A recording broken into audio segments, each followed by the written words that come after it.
Mari kita membuka Alkitab kita pada hari ini. Firman Tuhan disampaikan dari kitab Mazmur 147 ayatnya yang ke-11. Saudara boleh buka Alkitab saudara dari Mazmur 147 ayat 11, sudah ditampilkan di screen. Saya akan bacakan dan Bapak Ibu Saudara bisa mengikutinya. Mazmur 147 ayat 11 bunyinya demikian. Tuhan senang kepada orang-orang yang takut akan Dia, kepada orang-orang yang berharap akan kasih setianya. Saudara-saudara, tema kita pada hari ini adalah menyenangkan hati Tuhan. Hari ini kita akan sama-sama belajar bagaimana supaya kehidupan kita bisa menyenangkan hati Tuhan. Saudara-saudara, saya percaya menyenangkan hati Tuhan adalah kerinduan dari setiap orang yang percaya kepada Tuhan. Amin. Ya, kita mau supaya kehidupan kita bisa menyenangkan hati Tuhan. Haleluya. Ya, saudara-saudara, secara sederhana, menyenangkan hati Tuhan itu berarti menyelaraskan pikiran, perkataan, perbuatan, tindakan-tindakan kita sesuai dengan kehendak Tuhan atau sesuai dengan kehendak Allah. Saudara-saudara, menyenangkan hati Tuhan artinya juga kita memilih dan memutuskan untuk mau hidup berkenan di hadapan Tuhan. Hari ini saya akan membagikan ada beberapa hal supaya hidup kita menyenangkan hati Tuhan. Yang pertama, kita bisa menyenangkan hati Tuhan dengan hidup dalam takut akan Tuhan. Kita lihat sekali lagi Mazmur 147 ayat yang ke-11. Firman Allah berkata, Tuhan senang kepada orang-orang yang takut akan Dia. Jadi yang pertama, dengan jelas dikatakan dalam firman Tuhan ini, Tuhan sangat senang pada waktu kita memilih untuk hidup di dalam takut akan Dia. Saudara-saudara, takut akan Tuhan itu bukan sebuah perasaan takut seperti takut ketika ada bahaya mengancam dalam kehidupan kita. Ya, karena kita hidup di dalam dunia yang penuh dengan bahaya saat ini. Ya, kita hidup di masa-masa yang sukar, di mana bahaya bisa anytime terjadi dalam kehidupan kita. Tapi takut akan Tuhan bukan takut yang seperti itu, saudara. Dan takut akan Tuhan bukan takut karena kita melakukan kesalahan dan nantinya kita takut dihukum. Tetapi takut akan Tuhan itu adalah sebuah sikap hati yang hormat, yang tunduk dan taat kepada Tuhan, dan mau mengutamakan Tuhan di atas segala-galanya. Takut akan Tuhan adalah rasa hormat yang sangat mendalam kepada Tuhan, karena kita sadar siapa kita di hadapan Tuhan. Siapa Tuhan yang kita sembah? Dia adalah Allah yang Maha Kuasa, Dia Allah yang Maha Kudus, Dia Allah yang Maha Hebat. Amin, saudara.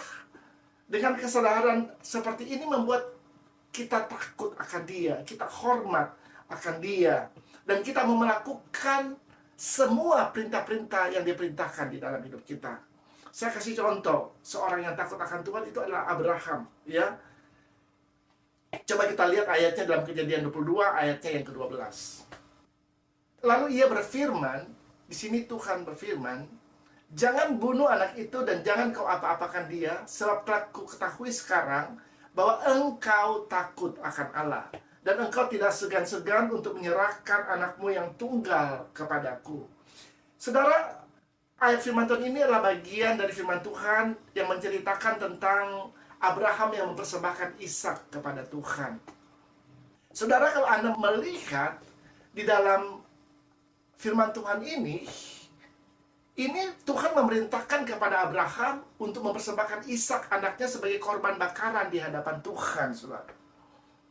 Ini adalah sesuatu hal yang gak masuk di akal. Biasanya kalau yang dipersembahkan itu adalah binatang, ya, domba, kambing. Nah, itu yang dipersembahkan kepada Tuhan, bukan manusia, saudara. Nah, ini yang diminta Tuhan untuk dipersembahkan adalah Ishak, anak satu-satunya yang dimiliki oleh Abraham pada waktu itu, yang dia dapatkan di masa tuanya, saudara. Ya, tentunya pasti Abraham sangat sayang kepada Ishak. Benar? Karena itu anak satu-satunya yang didapatkan di masa tuanya, saudara.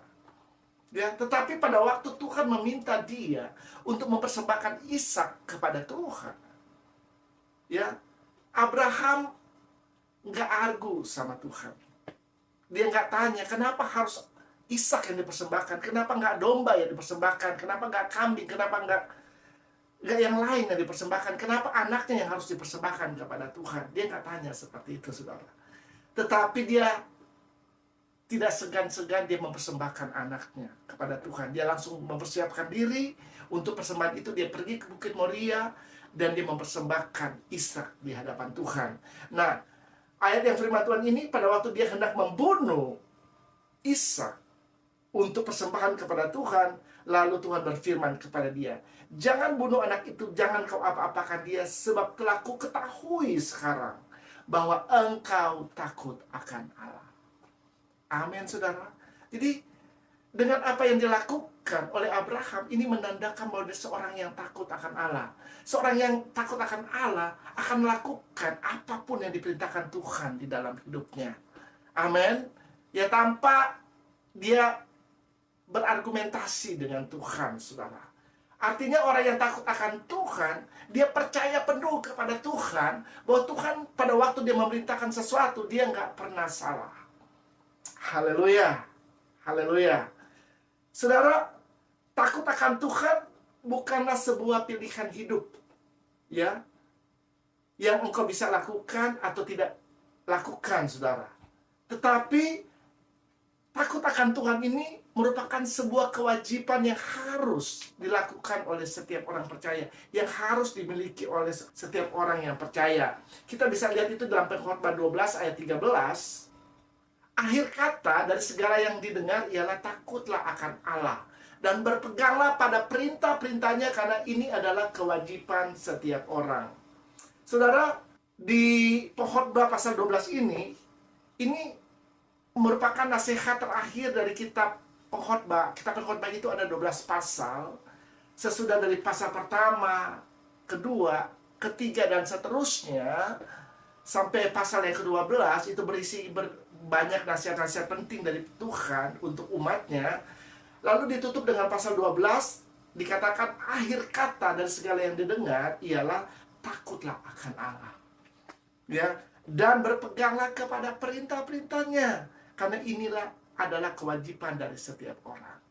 Jadi takut akan Tuhan itu bukan optional, saudara. Itu bukan pilihan, tetapi itu adalah kewajiban dari setiap orang. Amin. Ya, Anda tidak bisa memilih, ya, untuk takut atau tidak takut akan Allah. Anda harus memilih untuk senantiasa hidup di dalam takut akan Allah. Itu adalah kewajiban dari setiap kita yang harus kita jalani hari lepas hari di dalam hidup kita. Kita harus hidup di dalam takut akan Allah. Nah, ini adalah mandatori, saudara. Ya, ini harus menjadi gaya hidup, lifestyle dari setiap orang yang sudah ditebus oleh darah Yesus. Amin. Ini kita harus, dalam kehidupan kita harus senantiasa berjalan di dalam takut akan Allah. Haleluya. Orang yang takut akan Allah pasti akan berpegang kepada perintah-perintahnya. Orang yang takut akan Allah pasti akan membenci kejahatan. Coba kita baca dalam Amsal 8 ayat 13. Takut akan Tuhan ialah membenci kejahatan. Aku benci kepada kesombongan, kecongkakan, tingkah laku yang jahat, dan mulut penuh tipu muslihat. Ya, saudara, firman Allah dengan jelas mengatakan takut akan Tuhan ialah membenci kejahatan. Kata membenci artinya sangat tidak suka, ya, sangat tidak senang untuk melakukan kejahatan, saudara. Jadi orang yang takut akan Tuhan pasti akan berjalan di dalam kebenaran. Amin. Karena mereka akan membenci dosa, mereka akan membenci kejahatan. Karena takut akan Tuhan adalah membenci kejahatan. Jadi orang-orang yang memilih untuk hidup di dalam takut akan Tuhan, mereka nggak on and off hidup di dalam kebenaran. Tapi mereka akan secara konsisten memilih hidup untuk hidup di dalam kebenaran, saudara. Haleluya. Ada banyak hal yang bisa terjadi bagi orang-orang yang takut akan Tuhan, ya. Kalau Anda membaca dalam kitab Mazmur, anak cucunya akan perkasa di bumi, dikatakan dalam firman Tuhan, ya. dan ada ketenangan, ketentraman, kedamaian di dalam hidupnya. Haleluya. Jadi memang hidup dalam takut akan Tuhan adalah kewajiban dari setiap orang yang percaya. Karena itu menyenangkan hati Tuhan dan menyukakan hati Tuhan, saudara. Selanjutnya, bagaimana kita bisa menyenangkan hati Tuhan? Yang kedua, kita bisa hidup menyenangkan hati Tuhan dengan hidup dalam pengharapan kepada kasih setianya. Coba kita baca lagi Mazmur 147 ayat 11. Yang pertama, untuk menyenangkan hati Tuhan, kita harus hidup dalam takut akan Tuhan. Yang kedua, kepada orang-orang yang berharap akan kasih setianya. Jadi pada waktu kita memilih untuk berharap kepada kasih setia Tuhan di dalam hidup kita, pada waktu itu kita sedang menyenangkan hati Tuhan. Karena Tuhan sangat senang kepada orang-orang yang mau berharap kepada Dia, berharap kepada kasih setianya. Amin. Ya, Tuhan sangat senang kepada orang-orang yang tidak berjalan dengan kekuatan dirinya sendiri, tidak berjalan sok tahu, tidak berjalan dengan kesombongan, saudara, tidak berjalan dengan pemikirannya sendiri, tetapi mau senantiasa berharap kepada kasih setianya, berharap kepada Tuhan, berharap kepada pertolongan Tuhan, saudara. Apa itu kasih setia sih? Kasih setia Tuhan adalah bentuk kasih Tuhan yang tidak pernah berubah, tidak tergantung kepada situasi dan keadaan, dan terus berlangsung sepanjang waktu. Itu kasih setia Tuhan.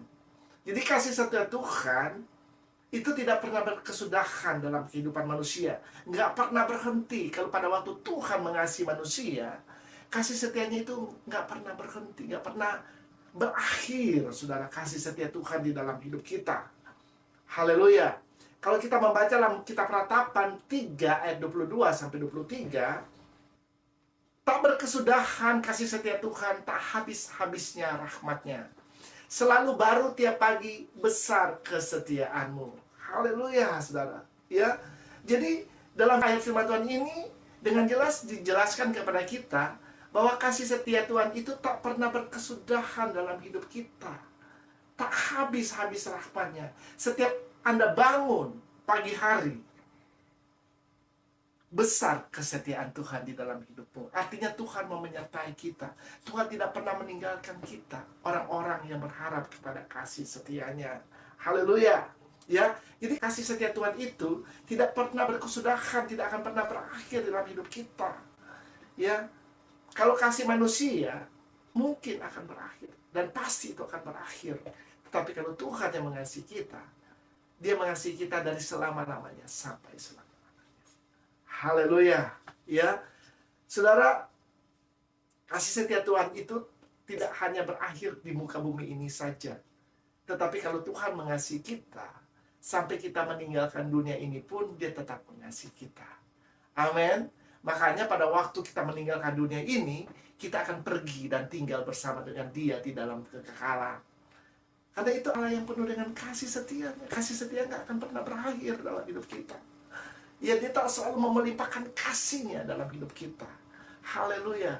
Kalau Anda membayangkan kasih Tuhan itu, kasih Tuhan itu nggak bisa didescribe. Seberapa besar kasih Tuhan kepada kita.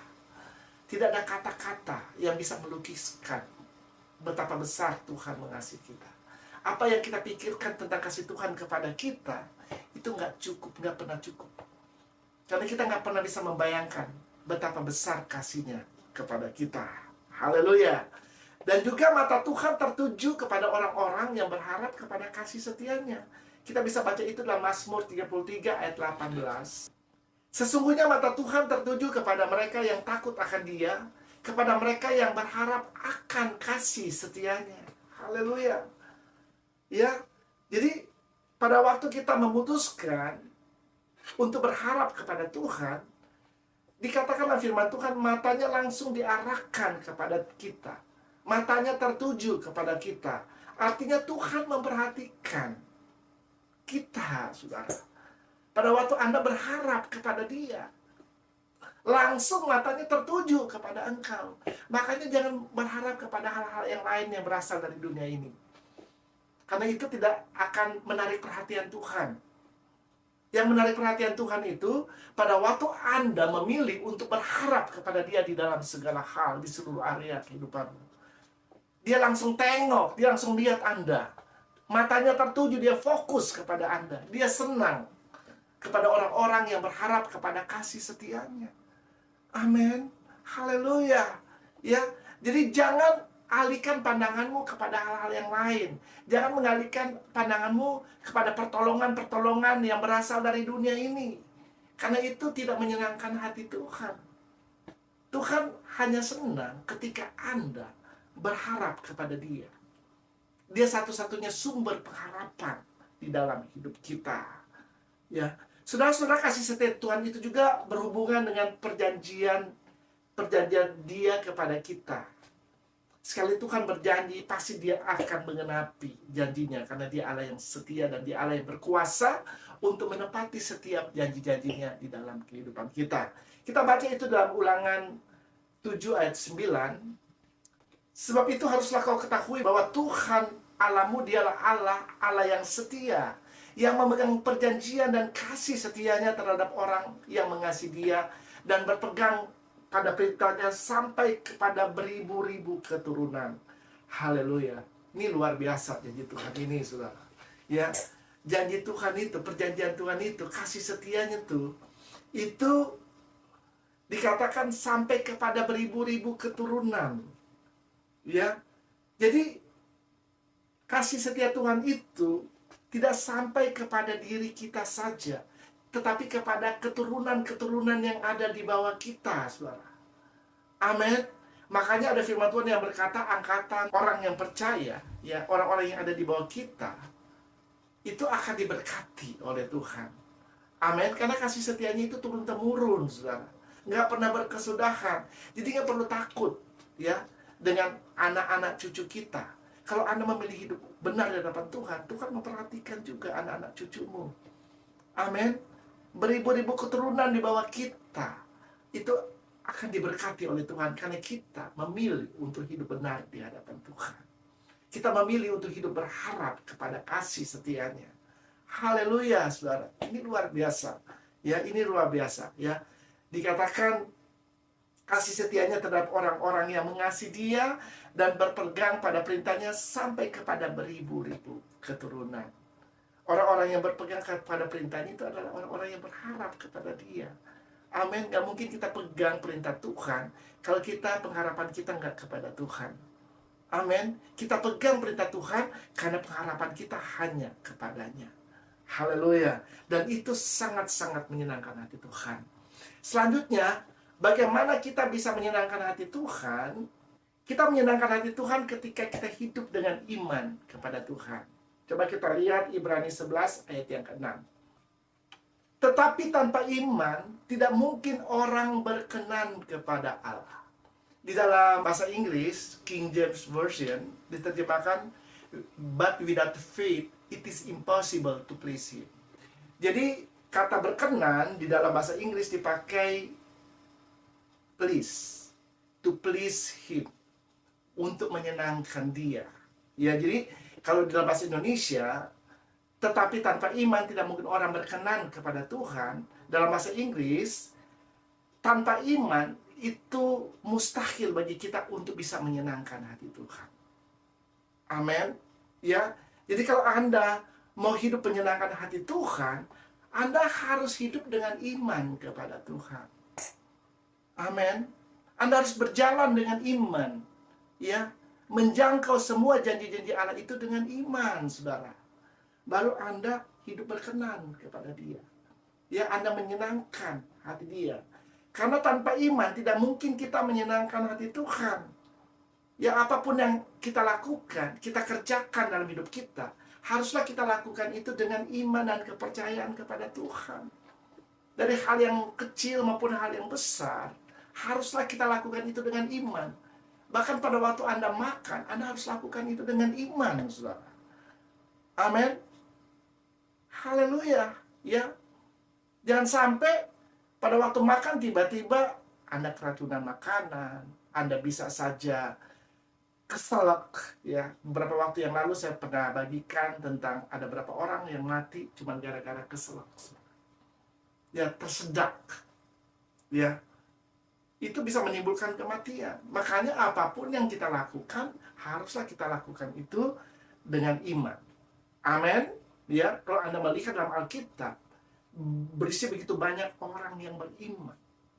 Ya, tembok Yeriko itu runtuh karena ada orang-orang yang beriman kepada Tuhan. Amin.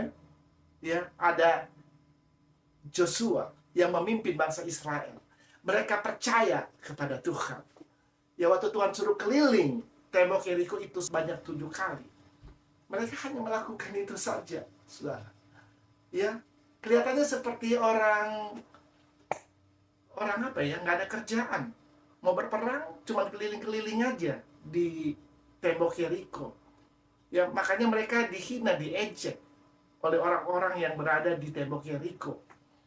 Ya, tetapi mereka tetap setia melakukan apa yang Tuhan perintahkan. Amin. Mereka setia, mereka jalan aja, jalan, mereka nggak peduli apa perkataan orang. Karena yang mereka turuti adalah firman Allah. Ya, walaupun nggak masuk di akal, kelihatannya seperti stupid, ya, apa yang mereka lakukan, mereka terus jalan. Kan kalau jalan gitu kan gampang aja bisa dipanah sama orang-orang dari tembok Yeriko. Ya, bisa mati, ya. Jadi kalau jalan itu janganlah pikir, oh jangan-jangan tiba-tiba panah nyasar, kena lagi. Bisa seperti itu, saudara. Tetapi mereka percaya. Mereka mempercayakan hidup mereka kepada Tuhan. Buktinya nggak ada satu panah pun yang mengenai mereka. Benar? Karena orang-orang di Yeriko juga bingung.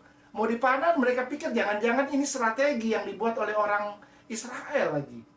Karena pada waktu itu, sebelum mereka di Yeriko, mereka udah mengalahkan 60 city, 60 kota sudah mereka kalahkan. Jadi apa yang dilakukan oleh orang Israel itu udah kedengaran oleh orang Yeriko, yang tinggal di Yeriko, saudara. Dan mereka udah begitu takut, gentar terhadap orang Israel. Jadi apapun yang dilakukan oleh orang Israel, mereka pikir ini strategi dari orang Israel. Mereka nggak tahu, jadi mereka tetap berjaga, mereka nggak panahin tuh orang-orang yang ada di bawah. Ya, sampai hari terakhir ketika bangsa Israel, ya, mereka bersorak-sorai, ya, pada waktu itu tembok Yeriko runtuh. Amin, semua udah telat buat orang Yeriko, ya. Karena apa? Karena mereka mempercayakan hidup mereka kepada Tuhan. Ya, orang-orang yang takut akan Tuhan, orang-orang yang berharap kepada kasih setia Tuhan. Amin. Kalau Anda membaca tentang bangsa Israel, peperangan mereka di negeri Kanaan itu bukan mereka, Tuhan yang berperang bagi mereka. Amin. Karena mereka yang Tuhan mau hanya berharap kepada Dia. Hanya berharap, bukan berharap kepada yang lain. Jangan ada sekecil apapun mereka berharap kepada sesuatu hal yang lain. Hanya mata mereka tertuju kepada Tuhan.